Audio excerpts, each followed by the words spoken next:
Brigitte Lahaie, Sud Radio. C'est l'instant Sexy News. Alors Sylvain Mimoun, nous accueillons Aurélie Godefroy. Aurélie, vous êtes écrivain, journaliste pour le magazine Sens et Santé, et vous avez des coups de cœur comme ça que vous nous faites partager, et je crois que vous avez vraiment adoré le livre de Sarah Chiche. Oui, bonjour Brigitte, bonjour Sylvain. Bonjour. Effectivement, la dernière fois, j'avais pas eu le temps de vous parler de la deuxième partie de ce livre. J'avais commencé donc à vous parler de cette histoire érotique de la psychanalyse de Sarah Chiche.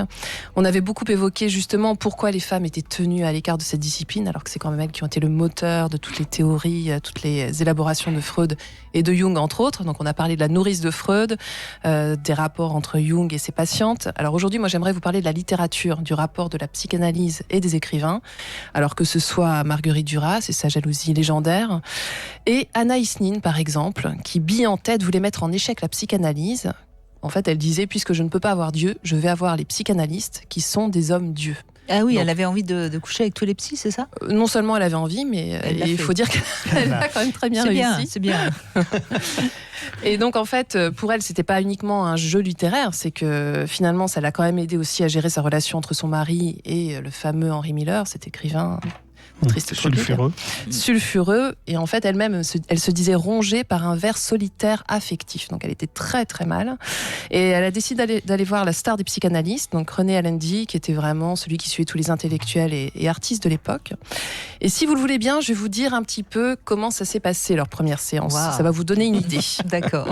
Alors nous sommes en 1932.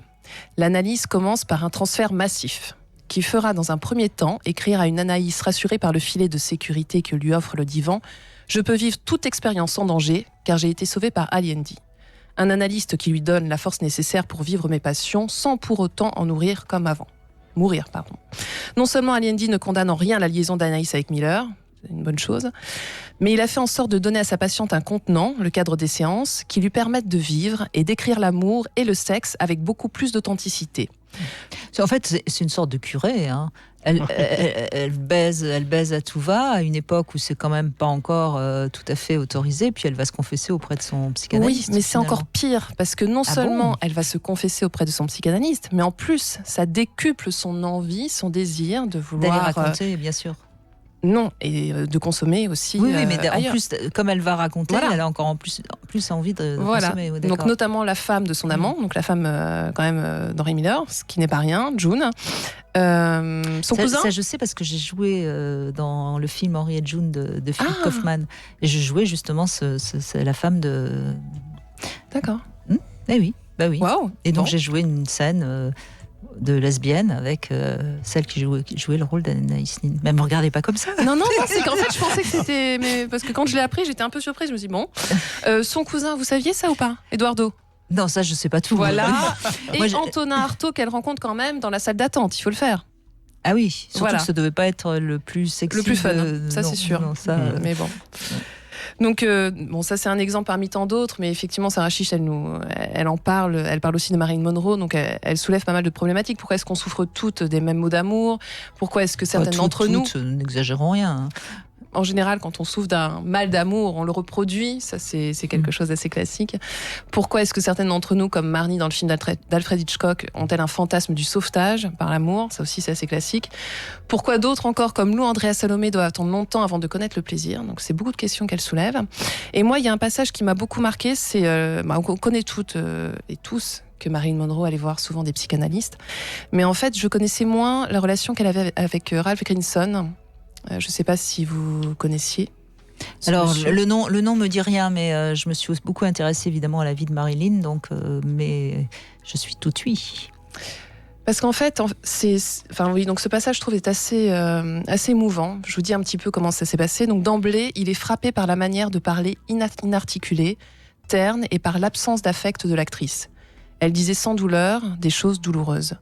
Elle a ce corps exceptionnel, mais elle ne l'est pas. Donc déjà, ça en dit long sur notre Marilyn. Le drame de sa vie, c'est de ne pas coïncider avec l'image qu'on se fait d'elle, au point d'avoir fini par se perdre elle-même de vue. Donc on connaît d'ailleurs son mot tristement célèbre, les hommes s'endorment avec Marilyn, ils se réveillent avec Norma Jean. Donc en fait, c'est vraiment quelque chose, cette relation qu'elle a nouée avec ce psychanalyste, elle durera jusqu'à sa mort finalement. C'est lui qui l'a accompagnée jusqu'au bout. Et en fait, dans ce livre de Sarah Chiche, je trouve quand même très touchant justement de de voir tous ces liens que ces femmes qu'on a vus il y a 2 semaines et dont je vous ai parlé encore aujourd'hui ont pu nouer avec leur psychanalyste. Et en fait, finalement, ça en fait quelque part aussi des héroïnes, parce que sans elles, on ne saurait pas un petit peu tout ce qui s'est passé. Et moi, je trouve que c'est une forme de méditation aussi à la liberté, au désir, au plaisir. Et peut-être que ça remet justement un peu en avant ces femmes dans ce domaine qui reste quand même encore très masculin. Je ne sais pas si vous êtes d'accord avec moi, Sylvain, de la psychanalyse. C'est vrai que on parle toujours, même chez les femmes, de leur côté homme, quoi, de leur côté masculin. Et alors qu'en fait, ce qui est utile, c'est de les aider à ce qu'elles laissent sortir leur féminité qui est en elles et qu'elles osent dire jusqu'au bout, jusqu'où elles sont femmes, quoi. Mais Sylvain Mimoun, vous qui êtes donc un homme et qui recevez beaucoup de femmes, est-ce qu'elles vous racontent aussi, j'imagine, ce qui ne va pas dans leur sexualité? Oui, bien sûr, bien sûr. Et vous faites pareil? Vous laissez le transfert agir et devenir leur père qui les autorise? Non, moi je ne me suis pas en position ni d'analyste, ni de psychothérapeute même. Oui, mais malgré tout, le transfert... Si le transfert souffle là où il veut. La question, c'est est-ce que je m'esquive ou est-ce que je m'esquive pas? En général, je m'esquive pas beaucoup, mais en fait, moi, ce qui m'intéresse, c'est quand même toujours la personne en face, et donc à partir de là, de l'aider le plus possible pour qu'elle aille au bout de son chemin. Et si elle va au bout de son chemin, elle va commencer à avancer. Et je repère mieux, étant extérieur, à quel endroit elle peut coincer, que ce soit physiquement ou psychologiquement. Et si jamais, puisque j'ai une vue un peu plus d'ensemble, vue de l'extérieur, je peux mieux la guider pour qu'elle trouve sa solution qui l'aide, quoi. Mais quand on écoute Aurélie Godefroy, on entend bien que finalement, qu'est-ce qu'elles vont chercher chez leur psy? C'est une autorisation, c'est un soulagement, c'est tout ça. Donc c'est pour ça que je vous posais la question, Sylvain Mimoun. Je suppose que vous avez aujourd'hui, au XXIe siècle, on entend les mêmes... bien sûr, qu'à l'époque où j'étais pas là en 1932, mais... je n'en doute point. Mais moi, je croyais que vous étiez la réincarnation de Freud. Voilà, c'est ça. Je suis déçue. Voilà, et du coup, en effet, elles demandent toujours la permission, elles demandent toujours l'autorisation. Est-ce que c'est pas de l'amour aussi? Quand on voit Marilyn Monroe, finalement, c'est de l'amour qu'elle vient aussi chercher chez son psy. Oui, mais enfin, on sait bien qu'elle a manqué de père, Marilyn. Oui. Donc, je dirais qu'elle cherche de l'attachement plus que de l'amour, et que c'est ça qui lui a pourri la vie aussi, quoi, d'une certaine façon, parce que elle était toujours assoiffée d'attachement, quoi. Puis elle était très dépressive, hein. Oui. Je crois que en plus, et tous les médicaments, etc. qu'elle prenait n'ont pas pu l'arranger, quoi. Comme quoi, hein, la célébrité ne fait pas tout. Non. Merci Aurélie Godefroy. Merci Brigitte. Beaucoup. Merci. Philippe est avec nous maintenant. Bonjour Philippe. Oui, bonjour. Bonjour à tout le monde. Et puis, encore une fois, bonne année, puisqu'on n'est pas encore à la fin du mois de janvier. Non, c'est vrai. C'est vrai. Alors, vous avez 58 ans, hein, vous, c'est ça? 56. Bon, profitez-en bien, il vous reste 4 ans. Merci.